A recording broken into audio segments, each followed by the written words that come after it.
Let all the thoughts of the day begin to fade, like clouds drifting by, leaving behind a clear, quiet sky, and in that sky, a single, gentle story begins to appear. Tonight we travel to a place of shadows and marble, of faith and fury, a story so strange it feels more like a fever dream than a chapter of history. There is nothing for you to do but breathe, and allow my voice to be a soft companion on this journey. Before we drift too far, if you feel a connection to this place, you're welcome to leave a quiet like or subscribe. Think of it not as a task, but as leaving a soft footprint in the sand before you continue your journey inward. Your peaceful presence here is, and always will be, thanks enough. It's always a comfort to know where in the world this story is being heard as you drift off to sleep. If you feel so inclined, you can leave a quiet comment with your city or your country and what time it is for you. It's a nice way to feel a part of a silent, sleepy community, all listening together under different stars. And so find that gentle darkness in your room, perhaps with a soft blanket pulled a little closer as we begin our slow drift into tonight's tale. The air is thick with the smell of damp earth, wood smoke, and something vaguely sour like old wine. You are in Rome. But this is not the Rome of postcards, not the city of majestic emperors and triumphant legions. That Rome is a ghost, a half-remembered dream. This is Rome at the tail end of the 9th century, and it's a shadow of its former self. A beautiful, crumbling, and frankly, dangerous shadow. You walk on streets paved by Caesars, but the stones are broken and uneven, sprouting weeds in the cracks. To your left, the skeletal remains of a once grand temple serve as the back wall for a leaning wooden shack, a thin curl of smoke rising from a hole in its roof. To your right, the Colosseum looms in the moonlight, but it is not a monument. It's a fortress, a quarry, and an apartment complex all in one. Its grand arches are bricked up, and laundry hangs from windows that were once seats for senators. This is a city that is eating itself to survive. The locals for centuries have been plundering the marble and stone of their ancestors' magnificent buildings to construct their own, more humble homes. Historians call this practice spoliation, the gentle word for a slow, architectural cannibalism. The city's population, once over 1 million, has withered to perhaps 30,000 souls. They huddle in a small section of the city near the river, leaving the grand hills and forums of the ancient world to ghosts and, well, to goats. If you were to wander into the Roman Forum tonight, the heart of the ancient world, you wouldn't find lawyers and politicians debating. You would find livestock, grazing peacefully among the toppled columns. It is, for all intents and purposes, a pasture. Power, here, is a slippery thing. The glorious Western Roman Empire is a memory over 400 years old. In its place is a newer, messier entity known as the Holy Roman Empire, a sprawling collection of territories in Central Europe. But its emperors are distant, often distracted by wars and rebellions far to the north. So, who really runs this city? It's a question scholars still debate. Is it the Pope, the supposed spiritual leader of all Western Christendom? Or is it the handful of powerful, brawling aristocratic families who command the only real authority that matters on these dark streets, men with swords? These families, the Crescentii, the Tusculani, the Spoleto clan, they are the real kings of Rome. Their fortified mansions are built into ancient theatres and bathhouses. Their private armies clash in the alleyways. And they view the papacy not as a holy office, but as the ultimate prize, a source of immense wealth and political power to be seized for their own kin. Getting your uncle or your brother elected pope is the 9th century equivalent of a hostile takeover of the most important company in the world. Tonight, the city is quiet, an uneasy quiet. The Tiber River, a grumpy and unpredictable neighbor, gurgles in the darkness. It floods the city with frustrating regularity, leaving behind a layer of mud and disease. But the river is also the city's lifeblood and its sewer. It carries away what the people of Rome want to forget, and soon it will be asked to carry away a secret of unimaginable strangeness. You feel a sense of unease in the air, a tension that coils in the shadows. A story is brewing. It's a story of ambition, hatred, and a very, very literal haunting. It begins not with a clash of armies, but with the quiet, determined footsteps of a man who is already well known within these crumbling walls. a man whose name is Formosus, and whose death, you will soon discover, is only the beginning of his troubles. From the dark mouth of a narrow alley, a figure emerges. He is not a young man, perhaps in his 70s, but he carries himself with a straight-backed purpose that makes him seem taller, more solid, than the hunched and furtive shapes you've seen scurrying through the Roman night. He wears the dark robes of a high-ranking churchman, and his hair is a silver halo in the moonlight. This is the man you heard whispered about. This is Formosus. His name, in Latin, means handsome.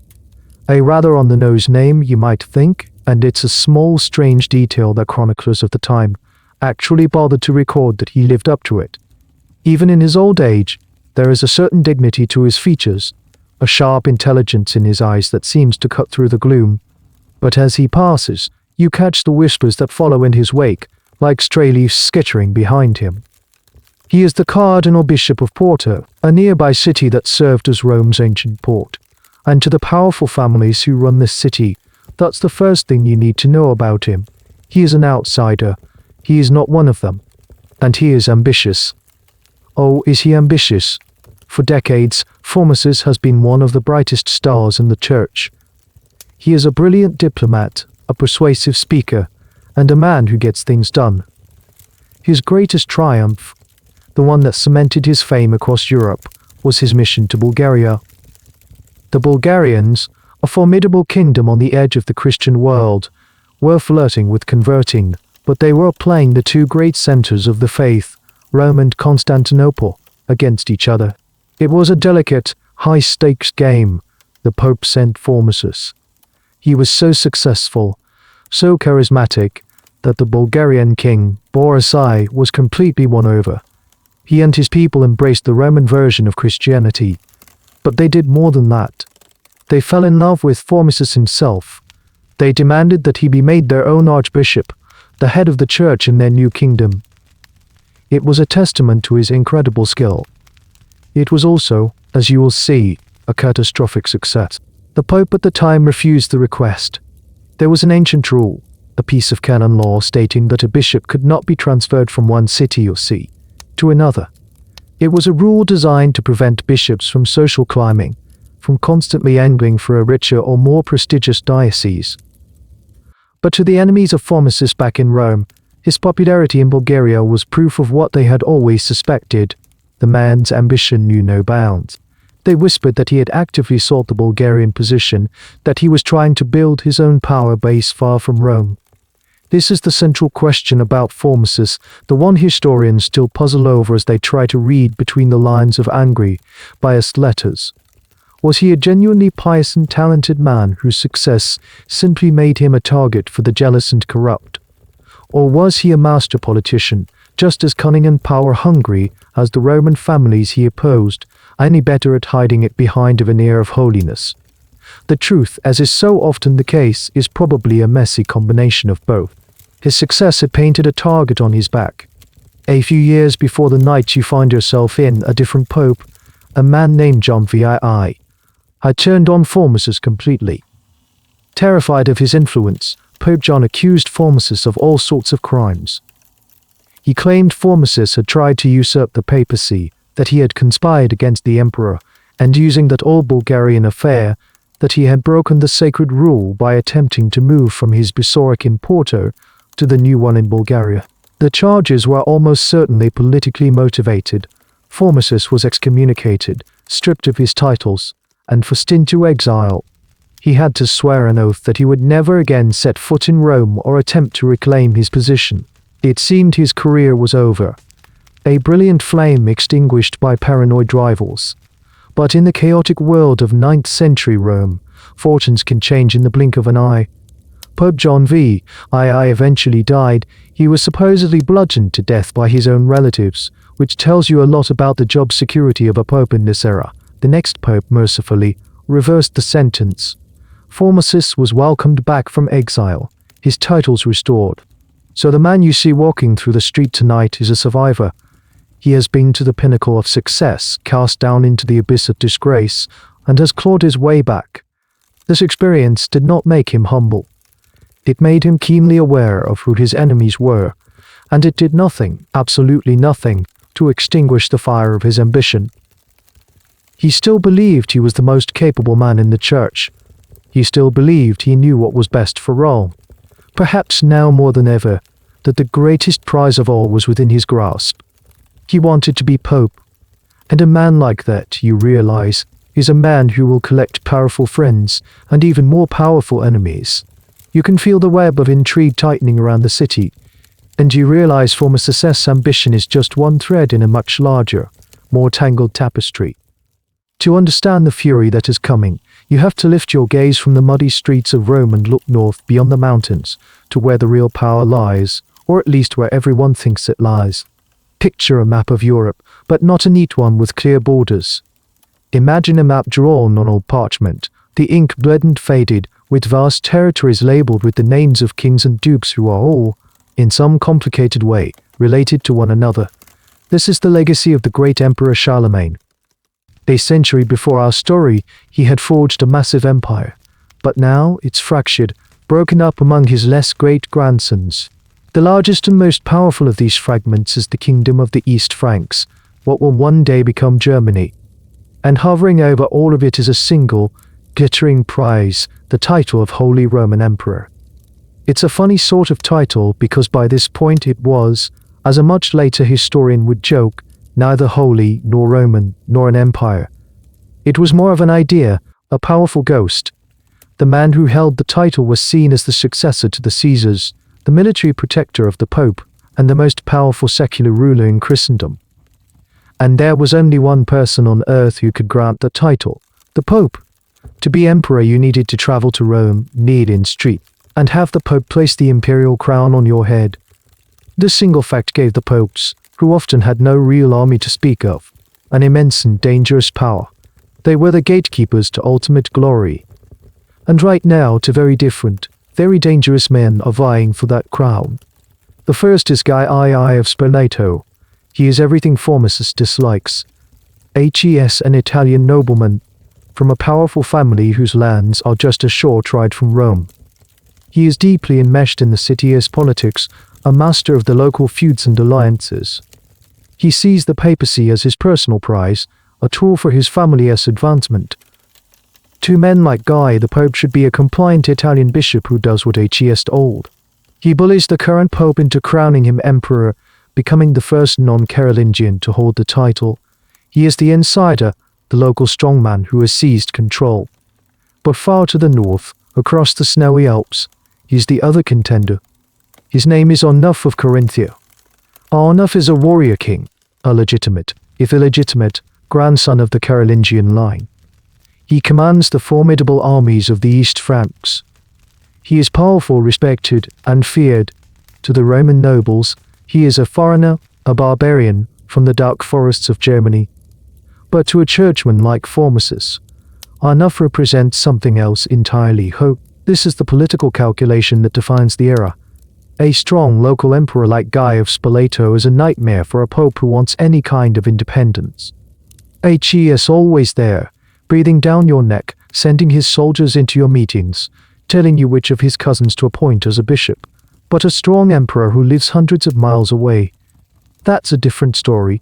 Hes too busy with his own problems to meddle in the day-to-day running of Rome. He can be a powerful protector from a safe distance, an ally you only call on when you really need him. And this is where historians still argue. Was Formosus truly a reformer, a man of God who looked at the thuggish Spoletoes and believed the only way to save the church from their corrupting influence was to align with a pious, distant emperor? Or was he a pragmatist, a political gambler who saw that Arnulf of Carinthia was, in the long run, a stronger horse to back? Perhaps he simply hated Guy of Spoleto on a personal level. We can't know for sure. What we do know is that, in his heart, Formosus made his choice. He sided with the outsider. For now, he is just a cardinal bishop, but the papal throne has a notoriously high turnover rate. Popes in this era tend to die quickly, and not always of natural causes. The air is electric with possibility. Everyone in Rome knows a change is coming. The city holds its breath, waiting to see who will be the next man to sit on the throne of Street Peter, and more importantly, whose emperor he will be. The moment finally arrives, as everyone knew it would. In the autumn of 891, the reigning pope dies. The smoke has barely cleared from the funeral rites before the backroom dealing begins.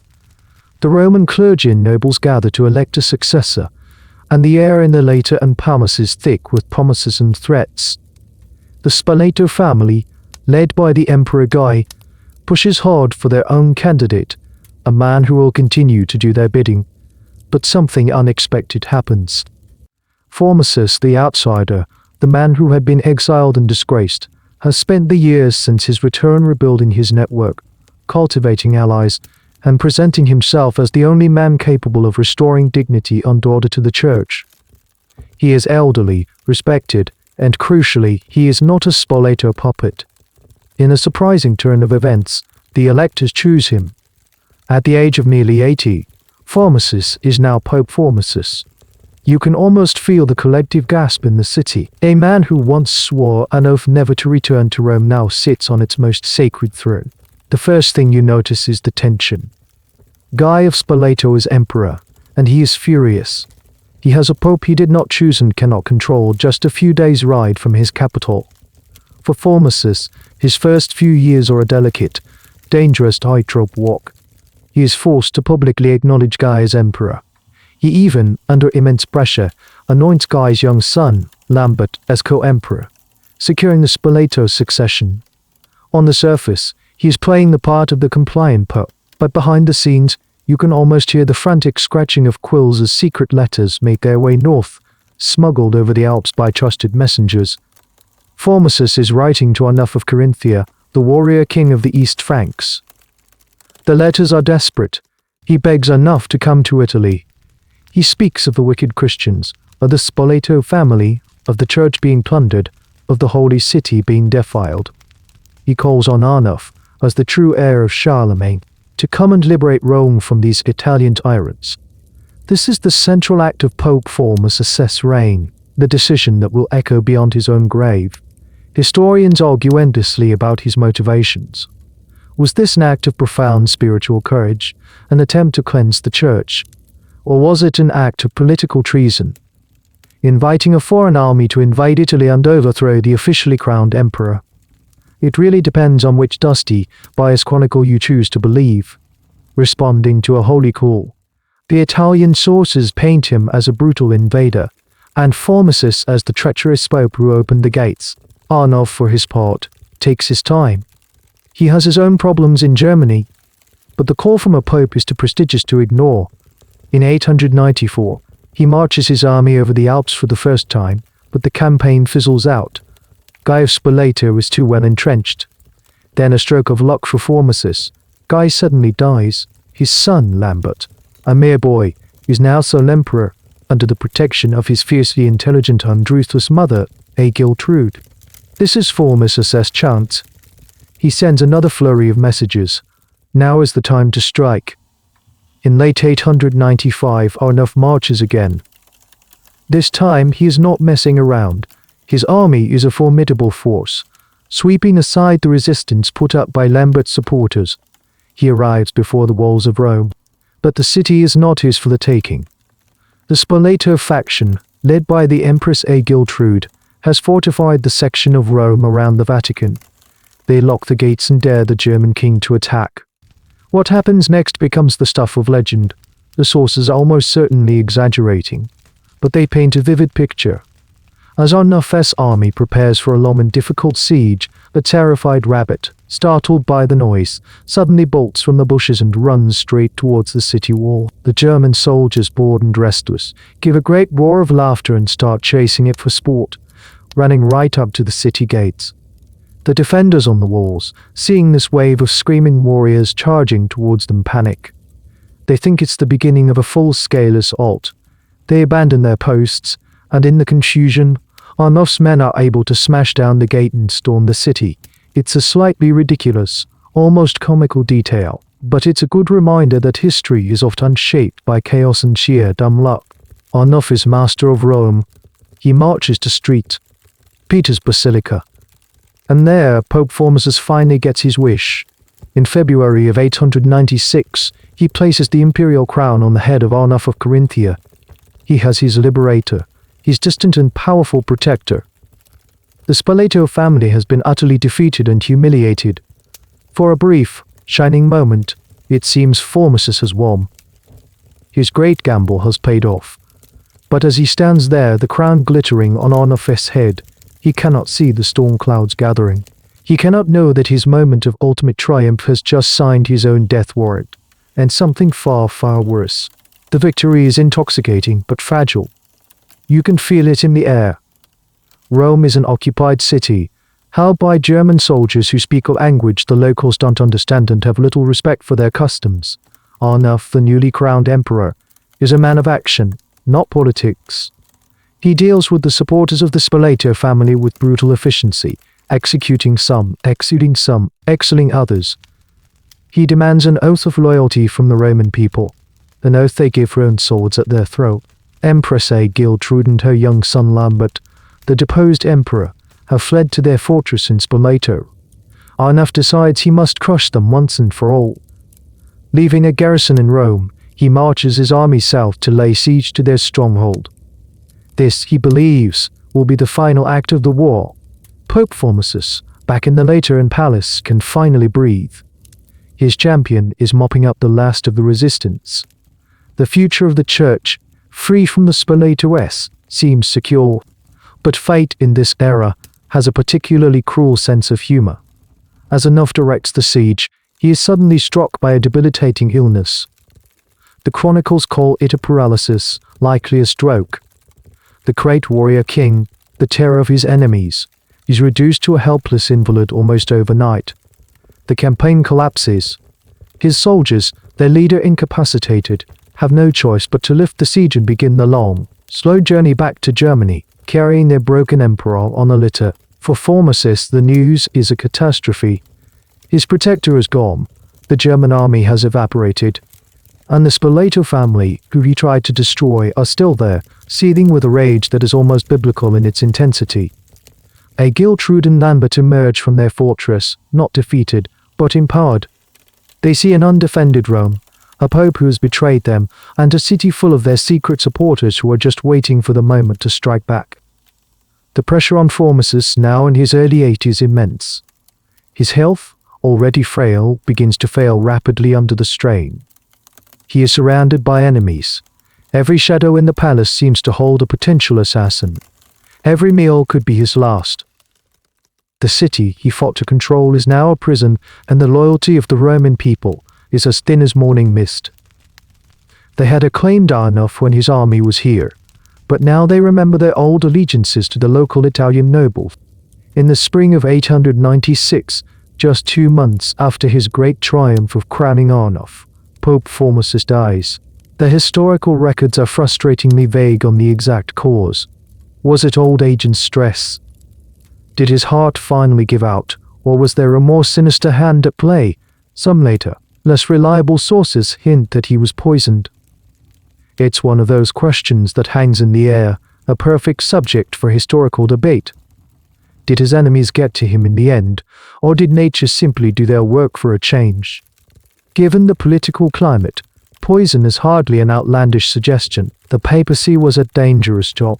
His death throws the city into chaos. The faction he had so carefully built, the allies of the German emperor, are now leaderless.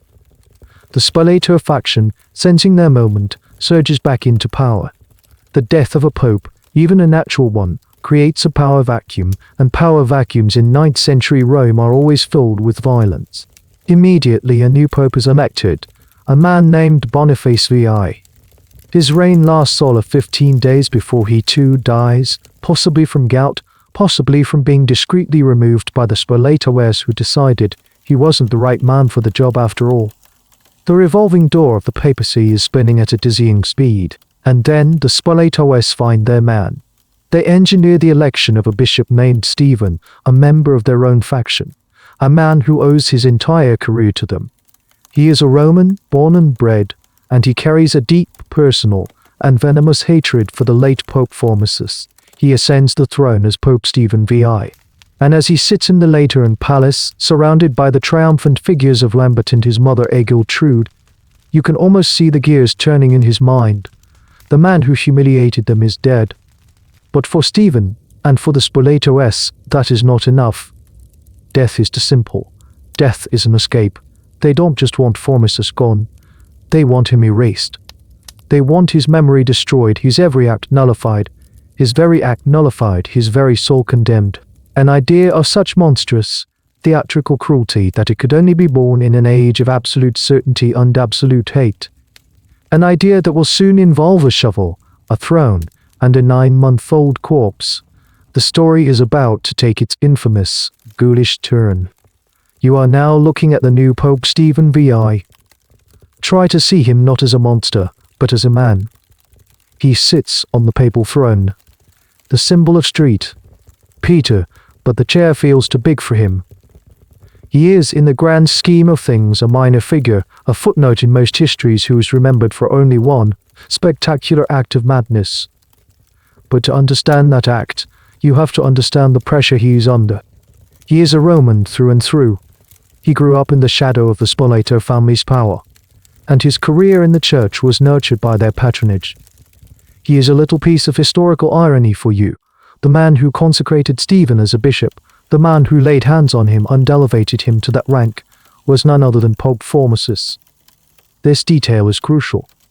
It means that Stephen's own legitimacy as a bishop, his very authority, is technically derived from the man he is about to condemn. This is a fact he will have to conveniently ignore, or twist into a pretzel of theological justification. Imagine his position. He is Pope, yes, but he is a puppet. In the room with him, always, are the ghosts of his patrons. The young, deposed Emperor Lambert, his eyes burning with the humiliation he suffered at the hands of Formosus and Dornoff. And more terrifyingly, Lambert's mother, Egiltrude. A woman of iron will and unforgiving memory, she is the engine of the Spoleto revenge.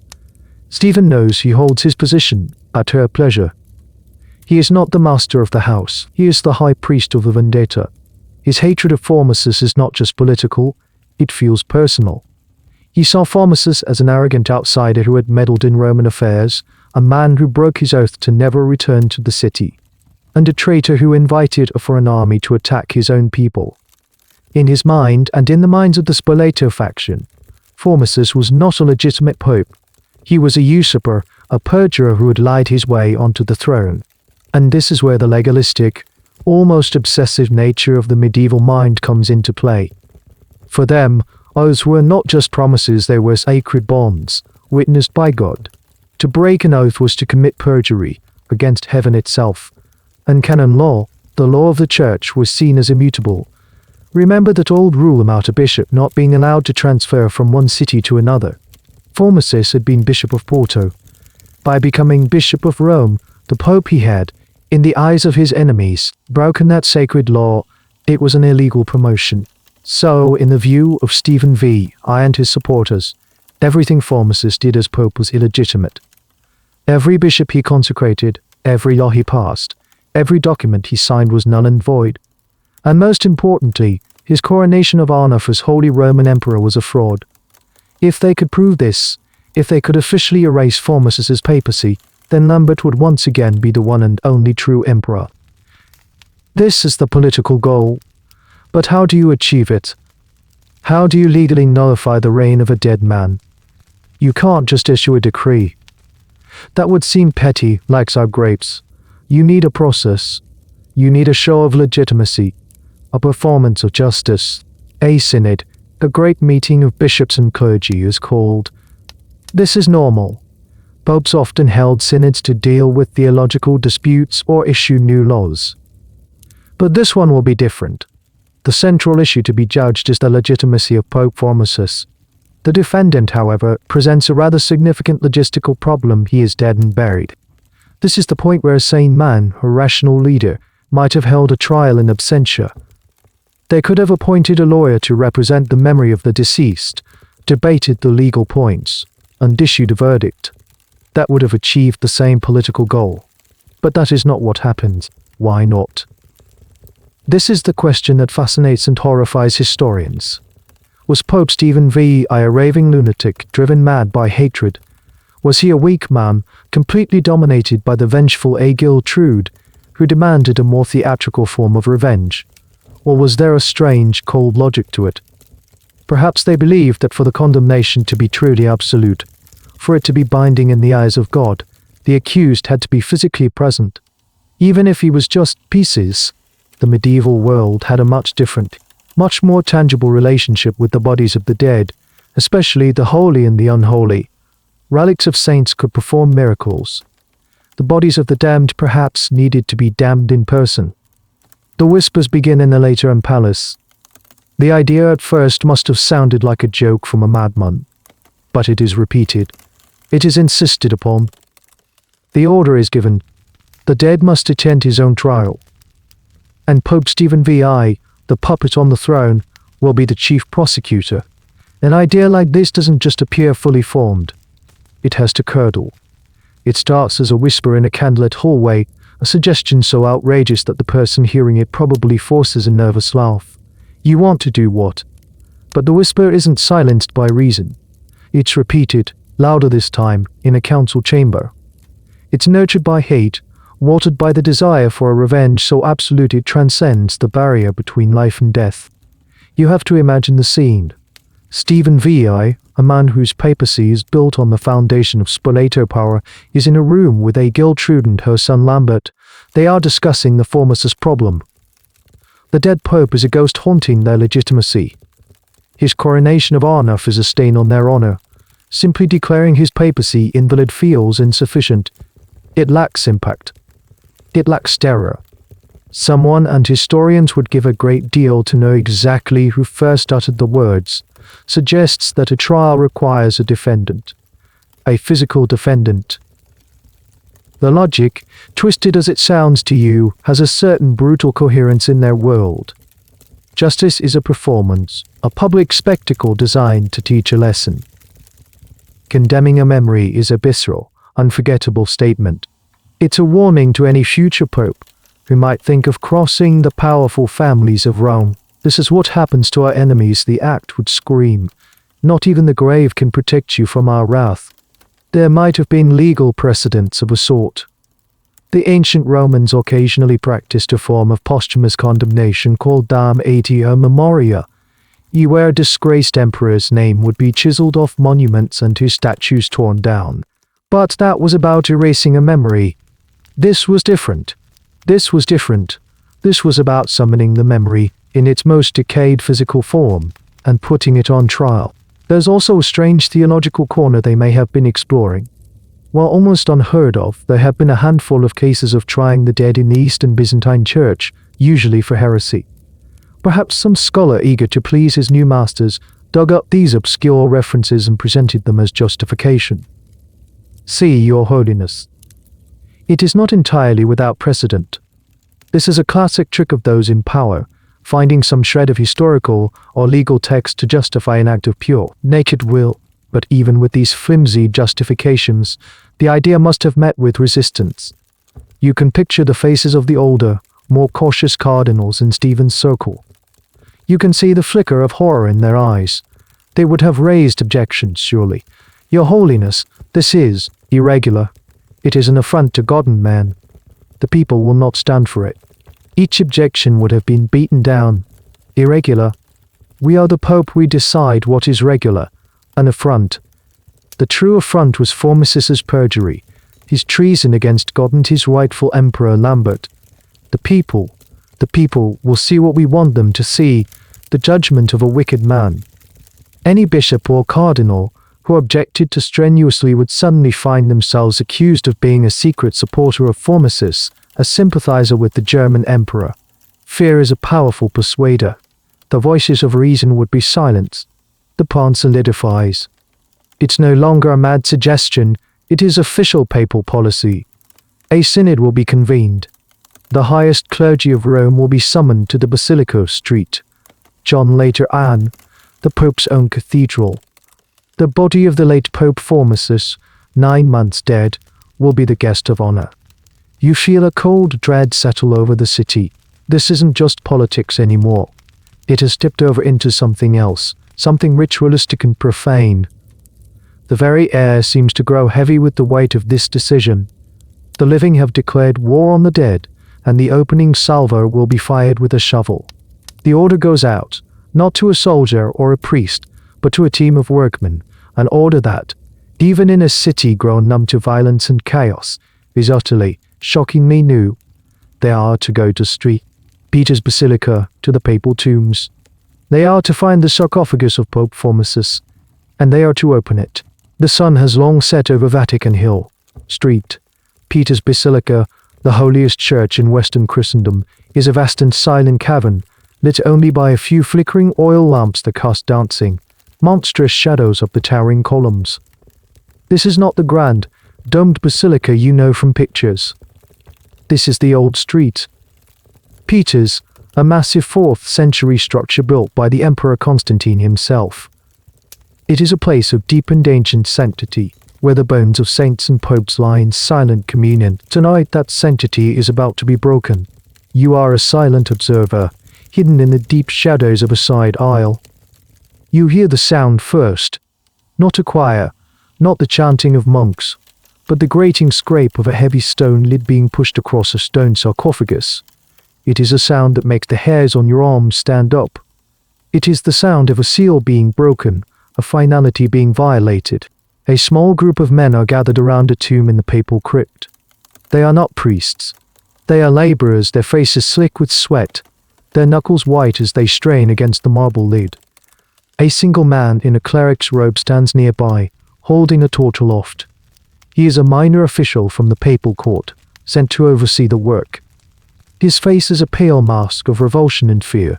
He is just following orders. It is a phrase that will be whispered a lot in the coming days. With a final, groaning shudder, the lid is pushed aside. The overseer leans forward, holding the torch over the dark opening. The workmen recoil, one of them making a warding sign against evil.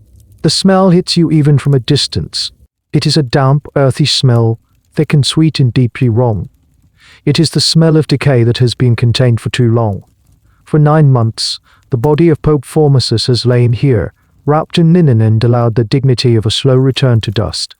That dignity is now over. The overseer gives a curt nod. 2 of the workmen, their faces grim, take hold of the shrouded figure within the tomb. You hear the dry rustle of the burial wrappings. The body is stiff and heavier than they expect. They grunt with effort as they lift it out of the sarcophagus, their movements clumsy in the gloom. It is a profoundly undignified process. This is not the careful exhumation of a saint's relics. This is a body being hauled from its resting place like a sack of rotten vegetables. They lay the corpse on the cold stone floor. For a moment there is silence, broken only by the ragged breathing of the men and the sputtering of the torch. The wrapped figure is still, a vaguely human-shaped bundle in the darkness. It seems impossible that this silent, decomposing thing was once the cause of so much turmoil, the man who made kings and emperors tremble. This moment is one of the strangest and least discussed parts of the whole affair, the physical reality of it. Historians debate the political motives, the theological justifications, but rarely do they linger on the pure, gut-wrenching horror of this specific task. Imagine being one of those workmen. You are a simple, God-fearing man, and you have been ordered by the Holy Father himself to dig up one of his predecessors. Every instinct, every superstition you have ever known, screams that this is a blasphemy of the highest order, that you will be cursed, that the hand of God will strike you down. But an order from the Pope is an order from God's representative on earth. To disobey is unthinkable. So you do it. You desecrate a tomb, and you pray for your soul. One of the odd little facts that emerges from this era is the sheer number of papal bodies that were moved around. Popes were frequently reburied, either to move them to more prestigious tombs or, in some cases, to hide their remains from angry mobs. The idea of a pope resting eternally in one spot was not yet a firm tradition. But this is not a reburial. This is an arrest. The overseer breaks the silence. "Get it ready," he says, his voice a dry croak. "We take it to the lateran." The workmen wrap the corpse in a coarse blanket, a final, futile attempt to contain the smell and the horror of what they are carrying. They lift it, one at the front, one at the back, and begin the slow, heavy walk out of the basilica. As they pass your hiding place, you get a closer look. The shape under the blanket is rigid, unnatural. You can't see the face, and for that, you are profoundly grateful. They carry their ghastly burden out into the Roman night. The stars seem impossibly bright and distant. The city is asleep, unaware of the sacrilege that has just been committed in its most sacred shrine. A dead man is being taken to stand trial. And you have a sickening feeling that this is only the first act in a play that will descend into utter madness. The body is not taken directly to the courtroom. A defendant, even a dead one, must be properly attired. The corpse of Formosus is carried to a private chamber within the Lateran Palace, the official residence of the popes. Here, a second team of unfortunate souls has been assembled, not with shovels, but with silks and velvets. Their task is, in many ways, even more grotesque than that of the gravidogs. They are the papal vestry servants, and they have been ordered to dress a corpse for a state occasion. You are there, in the corner of the room, an unseen witness to this surreal preparation. The chamber is opulent, hung with tapestries, but the richness of the surroundings only serves to heighten the grim absurdity of the scene. The body, stripped of its rotting burial shroud, lies on a wooden table. What you see is not a skeleton, not yet. 9 months in a sealed tomb has resulted in a state of partial preservation and partial decay. The skin is discolored, drawn tight over the bones in some places, bloated and soft in others. The details are mercifully indistinct in the flickering lamplight, but the overall impression is one of profound and unsettling ruin. The servants approach their task with a hushed, terrified reverence. Their movements are slow, hesitant. How do you dress a body that is stiff with rigor mortis and brittle with decay? This is a practical problem that no one has ever had to solve before. They begin with the alb, the long white linen tunic that is the base of all clerical vestments. They struggle to pull it over the corpse's rigid limbs. You hear a faint, dry crackle as a piece of desiccated skin gives way. One of the servants flinches, muttering a prayer under his breath. They proceed, layer by layer, with the sacred garments. The stole, a long band of embroidered silk, is draped around the neck that can no longer turn. The chasuble, the ornate outer robe of a priest celebrating Mass, is carefully maneuvered over the unbending shoulders. Each layer of clothing is a masterpiece of the textile arts, woven with gold thread and adorned with pearls. These are the very vestments Formosus would have worn in life during the great festivals of Easter or Christmas. To see them now, draped on this silent, decaying effigy, is a shocking juxtaposition of sacred beauty and profane horror. The garments, meant to signify a living conduit to the divine, now serve as a costume for a macabre puppet show. Finally, they come to the last and most important symbols of papal authority. On the head, they place the papal tiara, the beehive-shaped crown that signifies the Pope's temporal power. It's slightly askew on the sunken ruin of a face. And in the stiff, curled fingers of the right hand, they place the papal ferula, the pastoral staff that looks like a shepherd's crook, symbolizing his role as the shepherd of his flock. The transformation is complete. The rotting corpse is gone. In its place stands a terrifying parody of a pope. It is a thing of silk and bone, of gold thread and dried flesh. It's propped against the wall, a grotesque mannequin in the seat of power, its finery mocking the decayed conceals. One of the truly bizarre and debated details of this event is just how much effort went into this stage of the proceedings. Some historians suggest this was a calculated act of psychological warfare. By dressing full regalia of the office he had usurped, Stephen V. I was creating a powerful visual argument. He wasn't just trying a man, he was trying the office itself, as held by this man. The vestments were the evidence of the crime. Others argue it was a matter of legalistic necessity. For the trial to be valid, the defendant had to appear as he was when he committed his alleged crimes, that is, as Pope. And here's a small, strange piece of context about the medieval relationship with the dead. While this trial was an extreme outlier, the idea of interacting with the bodies of the dead was common. The cult of relics was at its absolute height. Pious Christians would travel hundreds of miles to be near the finger bone of an apostle or the skull of a martyr. Bodies were regularly dismembered, not for desecration but for framing different parts of a saint. So the idea of a body being a powerful, active object, even in death, was not entirely alien. What was alien was the intention. They were taking the logic of relic veneration and turning it on its head, creating, in effect, an anti-relic. A relic of the damned. The servants step back, their work done. They look upon their creation, and you can see the fear in their eyes. They have not honored the dead. They have created a monster. And soon, this monster will be shown to the world. The sun rises on the day of the synod, casting a weak, watery light over the city of Rome. There is a strange buzz in the streets. News of the exhumation, impossible to keep secret, has spread through the city's network of gossip and rumor. People whisper in the public fountains. They say the dead pope has been raised. Some, the superstitious, believe it is a miracle. Others, the more cynical, suspect something dark and profane is afoot. No one yet knows the full, insane truth. Inside the Lateran Palace, the final preparations are made. The Basilica of St. John Later Anne, the Pope's Cathedral and the Mother Church of all Catholic churches in the world, is readied for the assembly. Bishops, abbots, and high-ranking clergy from Rome and the surrounding territories have been arriving. Their faces a mixture of curiosity, apprehension, and grim obligation. They know this synod has been called by popes, even VI, to judge his predecessor, but the exact nature of the proceedings has been kept deliberately vague. They are walking into a trap, and they can feel it. Then the procession begins, not in the streets, but within the sprawling, labyrinthine corridors of the papal palace. You are there, a shadow in the halls, as the most surreal parade in papal history gets underway. At the head of the procession are acolytes swinging censers, the smoke of the incense thick and cloying, a futile attempt to mask a more earthly and unpleasant smell that seems to cling to the air. Following them are the stern-faced papal guards, their spears held rigidly. And then, you see it. The fully vested corpse of Pope Formosus is seated on a portable chair, a sedia gestatoria which was traditionally used to carry the living pope above the heads of the crowd.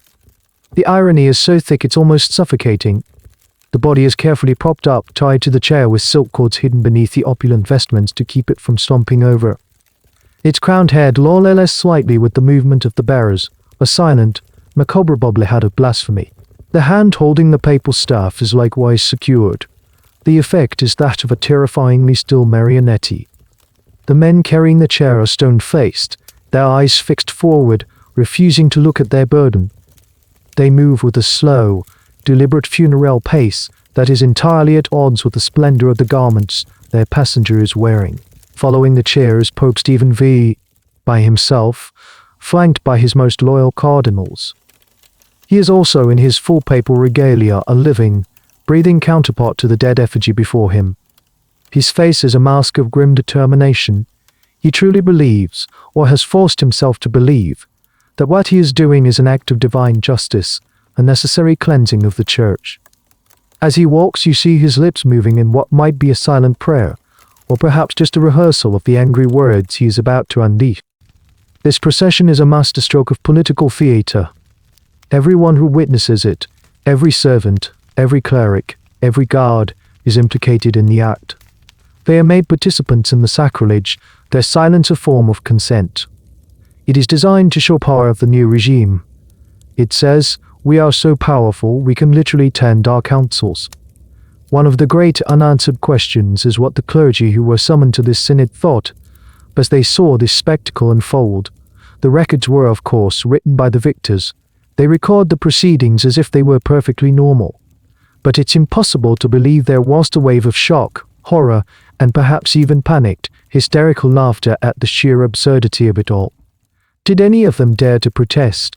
Did a single bishop stand up and say, "Your Holiness, this has gone too far"? The evidence suggests not. The political climate was too dangerous. The Spoleto family's power was absolute at this moment. To speak out against the trial would be to declare yourself an enemy, a supporter of the traitor Formosus.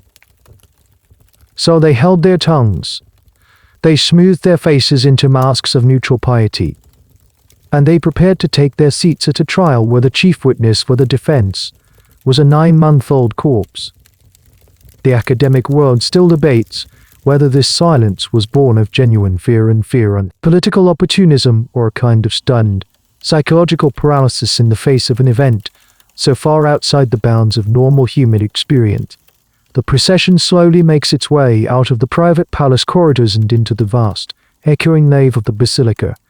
The assembled clergy, waiting in their seats, fall silent as they see the dead pope being carried towards the altar. The heavy doors of the church swing shut, the sound booming in the sudden stillness. The trial is about to begin. The great bronze doors of the basilica are closed, and the sound echoes in the cavernous space, a note of finality. The world outside, the realm of shouting merchants and crying babies, ceases to exist. There is only this room, this assembly, and the chilling silence that has fallen over it. The air inside is cool and smells of old stone, melting beeswax, and the faint, sweet odor of incense desperately trying to mask something else. Light filters in through high, narrow windows, illuminating dust motes dancing in the shafts of sun, creating an atmosphere that is at once wholly and deeply theatrical. The bearers carry their silent passenger the length of the nave, their footsteps the only sound in the vast church. They walk towards the apse, the semicircular, domed area behind the high altar, which is the traditional place of judgment and authority in a Roman basilica. Here, two thrones have been placed. One is the magnificent papal throne, the cathedra, a symbol of the Pope's teaching authority. It is occupied by a very much alive Pope Stephen VI. A few feet away from it, another, slightly less ornate throne has been set up. The bearers, with a final, clumsy effort, maneuver the chair carrying the corpse of Formosus and position it. Then comes the most delicate and awful part of the procedure. They unfasten the silk cords and, with painstaking care, transfer the rigid, vested body from the portable chair to the throne. It is a slow, grotesque ballet. They have to arrange the limbs just so, leaning the body back into the chair so that it will stay upright. One of the assistants carefully adjusts the tiara, which has slipped to one side. They position the hand holding the staff so it rests on the arm of the throne. The task is done. The corpse of Pope Formosus, 9 months dead, is now enthroned, sitting in judgment over his own memory. He sits there, a silent, gaudy effigy of power, a parody of papal authority, dressed in the very clothes that symbolize the life and vibrancy of the church. He faces his accuser, Pope Stephen VI, the living pope and the dead pope. For a long moment, they just stare at each other, or rather, Stephen stares at the hollows where his predecessor's eyes used to be. It is the ultimate staring contest, one that Stephen is guaranteed to win. The assembled clergy, hundreds of them, are seated in rows before this bizarre diorama. They are the jury, the witnesses, and the terrified audience all in one. You can scan their faces. Some are pale, their eyes wide with a mixture of fear and disbelief. Others are carefully blank, their expressions schooled into a mask of pious neutrality. And a few, the most ardent supporters of the Spalater faction, look on with a grim, righteous satisfaction. This to them is justice.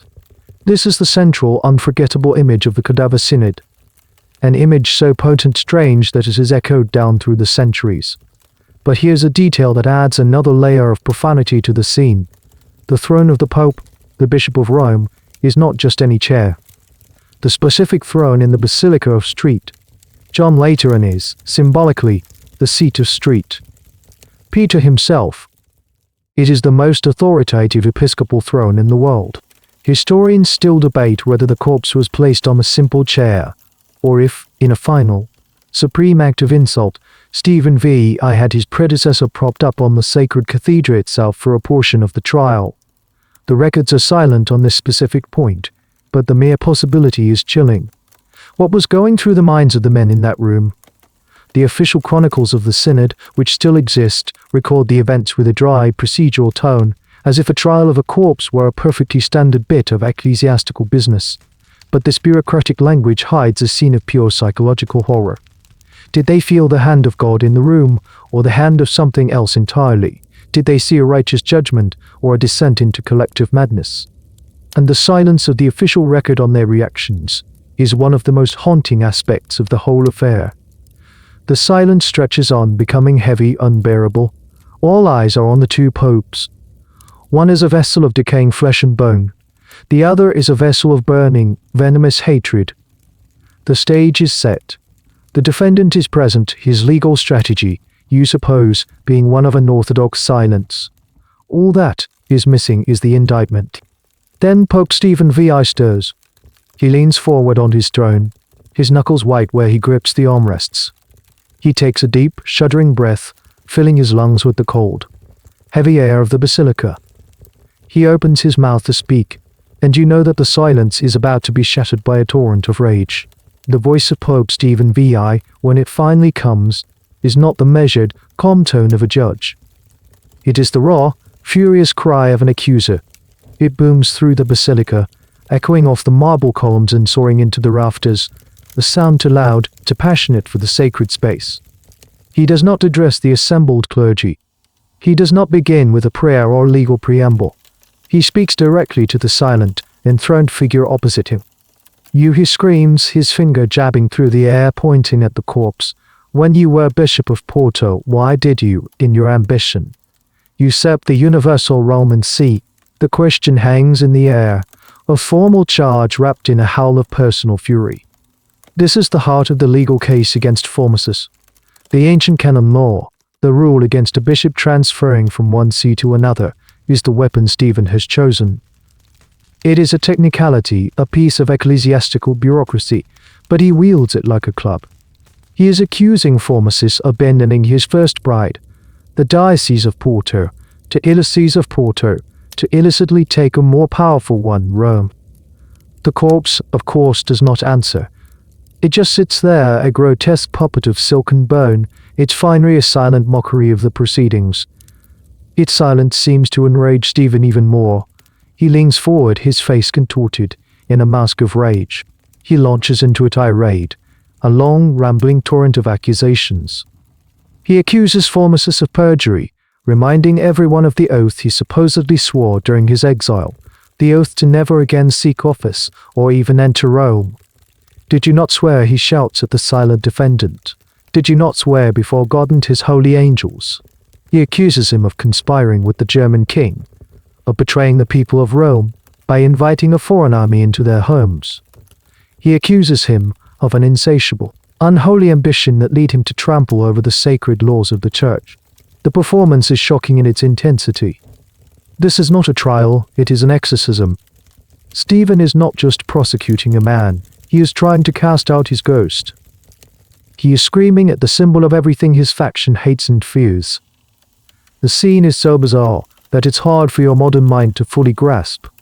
Imagine a head of state ordering the body of his predecessor to be dug up, propped in a chair, and then spending an hour shouting at it on live television. Unhinged theatricality of it is staggering. One detail that contemporary chroniclers noted was the way Stephen's accent and grammar would slip as his rage grew.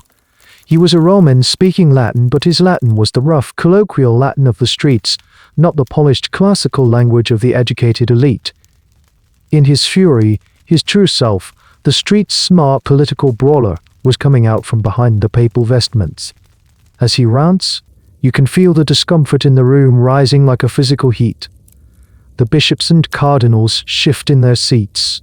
They look at the floor, at the ceiling, anywhere but at the spectacle unfolding before them. They are trapped. They are participants in a madman's play, and their only role is to applaud at the end. And here's a fascinating, if disturbing, thought that historians who study this event sometimes ponder. Was Stephen entirely sane?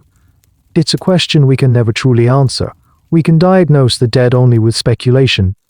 Was this a calculated act of political terror, a brutal but rational piece of theatre designed to intimidate his enemies? Or was he a man genuinely consumed by a paranoid rage, a man who truly believed he was in a spiritual battle with the demonic spirit of his dead rival? The truth is likely an unsettling mix of both. He was a man driven by political necessity to commit an act that could only be sustained by a near-psychotic level of hatred. The politics provided the reason, but the madness provided the energy. He continues his harangue, his voice growing hoarse. He dissects every act of Formosus' papacy, declaring each one invalid, illegitimate, a fruit from a poisoned tree. He retroactively condemns his ordinations, his decrees, his blessings. With every shout, he is not just attacking a man, he is attempting to unravel history, to pull the thread that will cause the entire tapestry of the previous 5 years to fall apart. This is the ultimate goal: to erase Formosus so completely that it will be as if he never existed, to leave Lambert of Spoleto as the one, true and undisputed emperor. Finally, his initial fury spent, Stephen slumps back in his throne, breathing heavily. A grim silence once again descends upon the basilica. The first part of the trial is over. The prosecution has laid out its case in a passionate, if somewhat unhinged manner. Now, according to the rules of a proper trial, the defendant must be given a chance to speak. And for that, the court needs a volunteer. The silence in the basilica is now heavy with expectation. A trial, even a show trial, has to maintain the illusion of process. A defendant in this case is indisposed. So a solution is required, one that will preserve the thin veneer of legal propriety while changing nothing about the inevitable outcome. Pope Stephen VI scans the faces of the assembled clergy. His eyes are hard and challenging. Who among them will have the honor of serving the court in this delicate matter? No one moves. To be the voice of Formosus is to be tainted, to be associated with the accused. It is a terrifying and deeply undesirable role. Finally, Stephen's gaze settles on a figure sitting in the lower ranks of the clergy. A young deacon. We don't know his name. History, perhaps mercifully, has forgotten it. He is a nobody, a junior cleric, unimportant enough to be disposable, and too powerless to refuse. You, Stephen commands, his voice now cold and controlled. You will answer for him. The young deacon freezes. Every eye in the vast church swivels to him. You can see the blood drain from his face. This is not an honor. It is a death sentence for his career, and perhaps for more. But to refuse a direct order from the Pope, in front of the entire Roman clergy, is unthinkable. Slowly, he rises to his feet. His instructions are simple and horrifying. He is to stand beside the enthroned corpse of Pope Formosus. He will not be a lawyer arguing a case. He will be a ventriloquist for the dead. When the Pope asks a question of the corpse, the deacon is to provide the answer. He is to speak as Formosus. He makes his way to the front of the basilica, his footsteps echoing an overwhelming in the silence. He is a small, dark-robed figure, completely dwarfed by the pomp and circumstance around him. He takes his position next to the ghastly, silent puppet on the throne. He is so close he can probably smell the decay clinging to the fine silk vestments. You can see him trembling. This is, for many historians, the most psychologically cruel moment of the entire synod. It's one thing to be a terrified spectator. It's another thing entirely to be forced into the heart of the madness, to become an active participant in the blasphemous farce. What must have been going through that young man's mind? Every instinct of faith and reason must have been screaming at him to run, to flee the church and the city, but he is trapped by the rigid hierarchy of his world. The trial resumes, but now it has a new, even more surreal rhythm. Stephen VI, his fury now cooled into a kind of icy, methodical contempt, poses his questions again. When you were Bishop of Porto, he asks, his voice dripping with sarcasm, why did you, in your ambition, usurp the universal Roman See? He stares at the corpse, but everyone is listening for the deacon's reply. The young man swallows hard. What can he say? A spirited defense is out of the question. That would be suicide. But he has to say something. The official records of the trial note only that the defense was feeble. But you can imagine the scene. The deacon, his voice a dry, cracking whisper, offers a pathetic, pre-scripted answer. Perhaps he says something like, I was compelled by others, or I sought only to serve God. The words are unimportant. The deacon's performance is one of the more debated aspects of the synod. Some early accounts, likely hostile to Stephen, paint a slightly more dramatic picture. They suggest the deacon was so terrified that he simply cowered behind the throne, answering the questions from his hiding place, his voice muffled and barely audible. This image of a man literally hiding behind a corpse to defend it is almost too perfectly Gothic to be true, but it captures the psychological horror of his position. With each question from Stephen, the deacon offers a weaker and weaker reply. Each answer is immediately shouted down by the Pope, who refutes it with a fresh wave of accusations. The exchange is a grotesque parody of a legal cross-examination. It's a dialogue between a bully and his hostage, with a rotting body as the centerpiece. "Did you not swear an oath never to return to Rome?" Stephen thunders. The deacon, on behalf of the corpse, might whisper, "The oath was extracted under duress." "An oath is an oath," Stephen roars back. "You committed perjury before God." And so it goes. A catechism of condemnation. A ritual of humiliation. The deacon is not just a translator for the dead. He is a scapegoat. He is the living embodiment of Formosus's guilt, absorbing the hatred of the court so that it can be ceremonial vanquished. Through his feeble, terrified whispers, the crimes of Formosus are confessed, and his fate is sealed. The illusion of a defense has been maintained, and the path to the verdict is now clear. The grim pantomime of the cross-examination eventually winds down. The young deacon, his terrible task completed, is permitted to stumble back to his seat, a ghost in his own life. A final, heavy silence falls upon the assembly. Pope Stephen I looks out over the faces of his bishops, his eyes lingering on them, daring any one of them to harbor a sliver of doubt. There is no one to sum up the defense. There are no closing arguments. The evidence, the silent, rotting defendant, speaks for itself. Stephen raises his hand. The moment of judgment has arrived. "Does the accused," he asks, his voice ringing with a false, formal solemnity, "admit his guilt?" He pauses for a theatrical beat, looking at the lolling head of the corpse. The deacon remains silent in his seat. The answer is taken as a yes. "Then this synod," Stephen declares, his voice rising in triumph, "finds the accused, formerly known as Pope Formosus, guilty of violating the sacred canons, guilty of usurping the throne of St. Peter." The verdict is a foregone conclusion, but hearing the words spoken aloud in the Holy Basilica sends a fresh chill through the air. A dead man has been tried and convicted.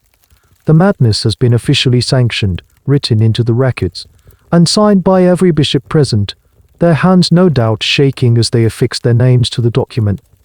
But the verdict is just the beginning. Now comes the sentencing. And the sentence is not aimed at the body, not yet. It is aimed at the legacy. Stephen VI, reading from a prepared decree, declares that the papacy of Formosus is, and always was, null and void. He is retroactively stripped of the papal office. It is as if he had never been pope at all.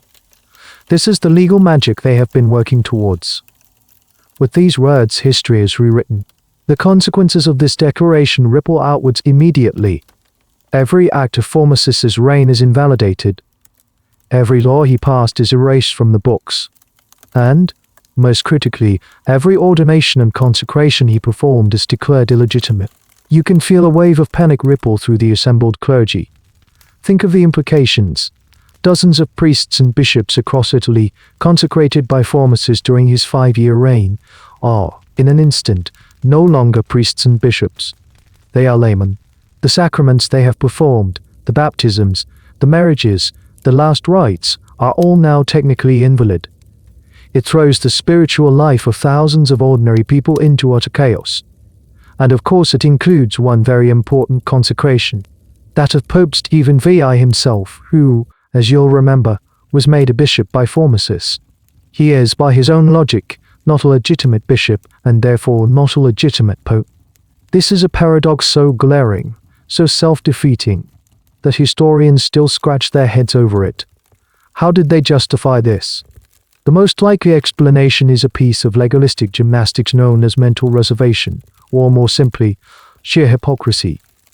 They simply ignored the inconvenient fact of Stephen's own ordination, focusing only on the political prize, the annulment of emperor on office coronation. If Formosus was never pope, then his crowning of the German king was just an empty piece of theatre. And with that, Lambert of Spoleto is once again the one and only Holy Roman Emperor. The political objective is achieved. It's a strange and fascinating detail that one of the men in that room, a future pope named Sergius II, was a particularly enthusiastic participant in this synod. He was a bitter enemy of Formosus and would later reaffirm the synod's insane verdict, continuing the Celtic legacy. It shows that this wasn't just Stephen's madness, It was a factional poison that had infected a whole generation of church leaders. So the verdict is delivered and the primary sentence annulment is passed. The political mission is accomplished. The Spoleto family is triumphant. But the thirst for revenge is not yet quenched. There is still the matter of the body. The silent defendant on the throne has one last humiliation to endure. The court is not yet adjourned. The most visceral part of the punishment is about to be carried out, not remains of the man himself. The legal part of the sentence has been delivered, but the room remains tense. The air is thick with the knowledge that something more is coming, something visceral and violent. The political goal has been achieved, but the personal hatred that fueled this entire spectacle still burns hot. Stephen V.I. is not finished with the silent figure on the throne. He gives a sharp, curt nod to a pair of papal guards who have been standing near the altar. They step forward, their faces grim, their movements stiff and reluctant.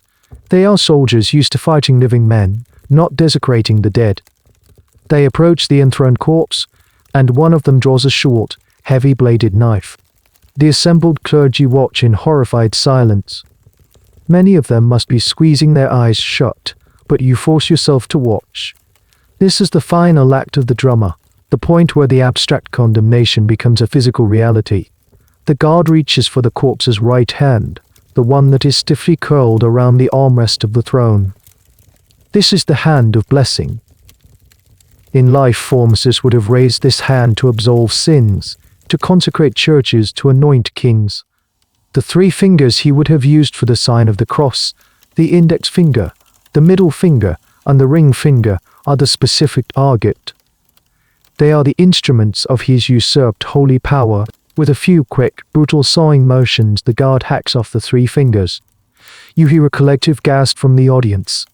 The sound of the knife against dry bone is shockingly loud in the silence of the basilica. The severed fingers, brown and desiccated, fall onto the marble floor with a faint clatter. They look like dried twigs, like nothing human at all. It is a moment of such calculated, symbolic brutality that it takes your breath away. They are not just mutilating a body, they are deconsecrating it. They are symbolically castrating his papal authority, taking from him the very tools of his priestly trade. This act of mutilation is a dark mirror of the veneration of relics. Pious Christians treasured the finger bones of saints, believing they held miraculous power. Here, Stephen V.I. is performing an anti-veneration. He is treating the body parts of his enemy not as holy relics, but as profane and contaminated objects, fit only to be destroyed. Why these 3 fingers specifically? There's a deep layer of theological symbolism at play here. The number 3 is, of course, central to Christian belief, representing the Holy Trinity. The act of blessing with 3 fingers was a physical manifestation of that doctrine. By cutting off these specific fingers, Stephen is making a theological statement. He is declaring that the blessings of Formosus were not just invalid but blasphemous.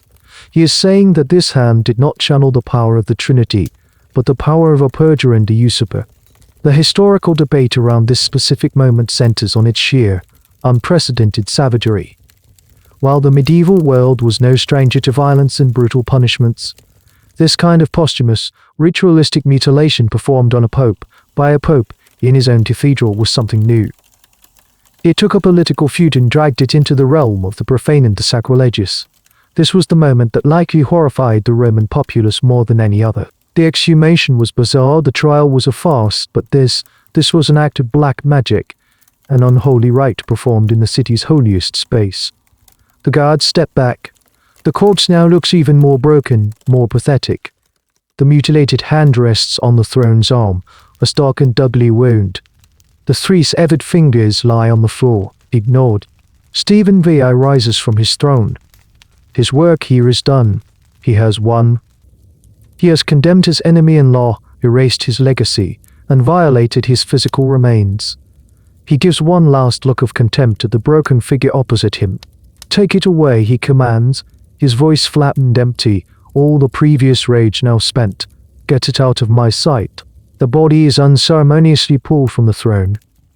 The fine papal vestments, now considered polluted by their contact with the unpoped corpse, are ripped from it.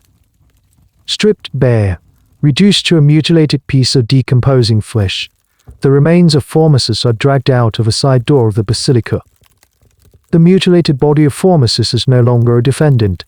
It's just refuse. It's a problem to be disposed of, a piece of filth to be cleansed from the holy city. The guards, their faces impassive, drag the naked corpse out of the basilica and into the harsh light of a Roman afternoon. The splendor and solemnity of the church are replaced by the dust and grime of the city streets.